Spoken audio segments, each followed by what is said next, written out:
Lombok is hard to describe. The place just has this really magical feeling about it. Yeah, I can't quite put my finger on it, but it's a pretty special place.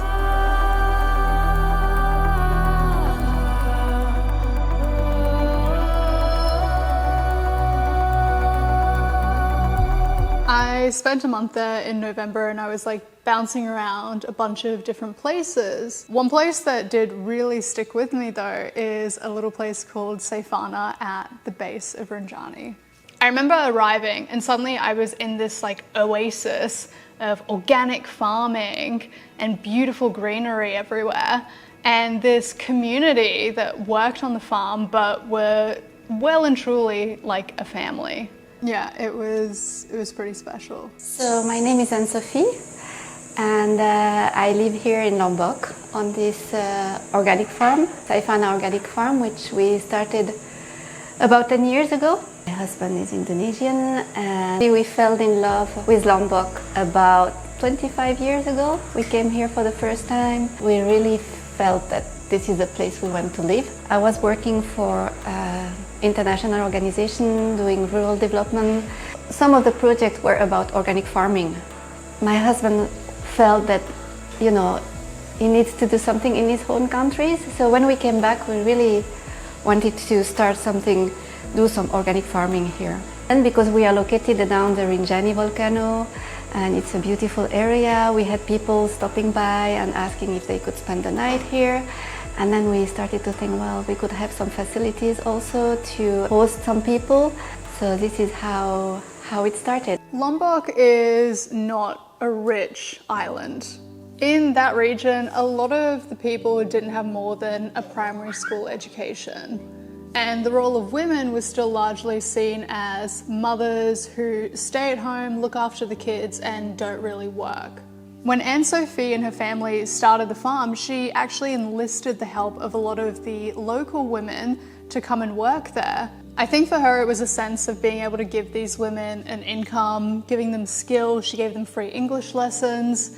And I think most importantly, it has given them confidence. What makes us happy is also to help the people around. We started some of this community garden and now we continue this, but doing it with schools. It's very rewarding when you see, you know, a school, they are successful in growing some vegetable and they use it then to cook the food for the kids. If you start to care about having a healthy soil to grow organic product, then of course you're also looking at issues of waste management. It's a big challenge here because there is not really, you know, any public services organized to collect trash. So we started to do weekly cleanup. Of course, the idea is not only to do the cleanup because we are not able to do it everywhere, but it's also to educate a little bit the people.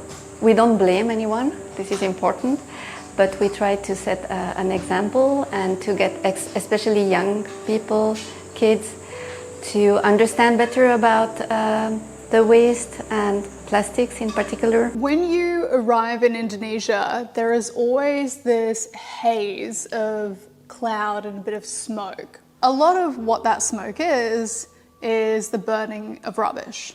Usually, you know, where there is a service, people are being asked to pay a little money, but very often, because they don't have so much money, they prefer to do something else. So they will rather burn their trash or dig a hole or just throw it, you know, outside in rivers or on the field. When they burn the trash, of course, the smoke is very unhealthy. And this is part of the information we try to share with people. This is no longer just an issue of the environment, but it is a real issue to people's health. There are a lot of issues that come with burning trash. In an article that was shared by the University of Gajah Mada, pulmonologist Ika Transnawati stated that in the short term, the exposure to the smoke can cause acute respiratory diseases, and in the long term, it can lead to cancer. It is estimated that roughly 28 million people in Indonesia live below the poverty line. Now, to put that into some sort of perspective, That is more than the entire population of Australia. Now, what is the poverty line in Indonesia? Currently, it sits at anything below 550 Indonesian rupiah per month, which is the equivalent of 55 Australian dollars per month. If you have a family that has to choose between spending their money on waste disposal and looking after their loved ones, of course they're always going to choose to feed their family. What's really lacking is just resources and education around these issues to help communities. Everything comes in very small packaging. And this is because people cannot really afford to buy, big boxes or big quantity. So it's a little bit the economy of the poor. Before, people, used to throw everything in the river. At the time, it was wrapped in leaves or, organic things, so it was okay. But now, the habit remains, so everything is being thrown in the river, but then, of course, it ends up in the sea when it's a rainy season. It creates also health problem, because when you have trash, it will attract mosquitoes, and here we have dengue fever. So there are some parts here in the north of Lombok where there is an increase of cases of dengue fever, and it's related to the environment. Target young people and especially primary school kids, because we feel this is where they are more receptive. And Sophie and her family run a non-profit charity called Trash Hero. Now, it is so incredibly hard to change the habits the older that you are. So if you want to make a change for the future, you have to start with the children. In 2019, they created Trash Hero Bayan so they could organize weekly cleanups in their area. And this is also to help educate the kids and make them more aware of their environment and the issues surrounding plastic. So they invited me to come and join them on one of their cleanups at the school. The children were incredible. They were just so excited to come and pick up plastic and get involved in any way that they could. As we were walking around, it was kind of shocking to see just how much rubbish and plastic were in these areas that the kids spent so much time in. And the thing is, it's not a lack of care or laziness, it is simply down to education and resources.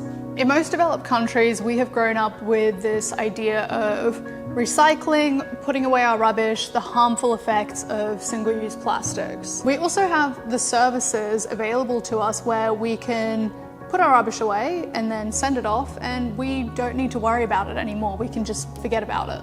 So if you haven't grown up with this information and also these resources and services, how are you supposed to know any better? While Anne-Sophie and her family try to create change for the future, there are just some things that are completely out of their control.